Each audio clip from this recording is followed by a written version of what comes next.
জয় রাম, জয় রাম। যাগ যোগ তপস্যায় ভগবান পাওয়া যায় না, তাহলে কিসে পাওয়া যায়? ঠাকুর বলছেন কৃপা দ্বারা। সেই কৃপা কি করিয়া লাভ করা যায়?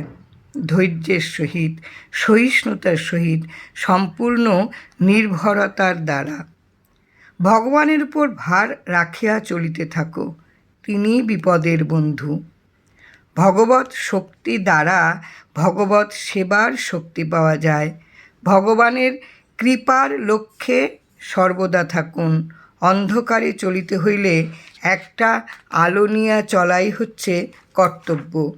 সর্বদা নাম করিবে, তাহাতে গ্রহ বৈগুণ্য মুক্ত হইবে। নাম আর ভগবানে ভেদ নাই। নামের নিকট থাকা মানে ভগবানের নিকট থাকা। বিচ্ছেদ না হইলেই শান্তি এবং আনন্দ অনুভূতি কিছুই থাকে না।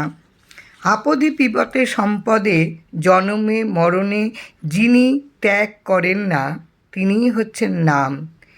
ইনি সত্য জানিবেন, তিনি কোথাও যান না, সর্বদাই ধীর স্থির গভীরতাভাবে বিরাজ করেন।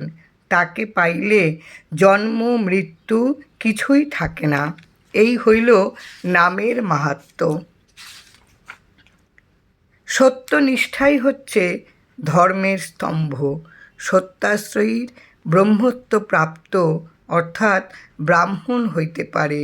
লৌকিক জাত বিচার তাহার বন্ধন হইতে পারে না। আর থাকা চাই আত্মপ্রত্যয়। ভবিতব্যই ফলদাতা জানিবেন। সত্যনারায়ণের সেবা ভুলিবেন না। সত্য সেবাই ধর্ম, সত্য সেবাই কর্ম, সত্যই সহায়, সত্যই সম্পদ, সত্যই জ্ঞান। বিদ্যা শক্তি জানিবেন। জয় রাম, জয় রাম।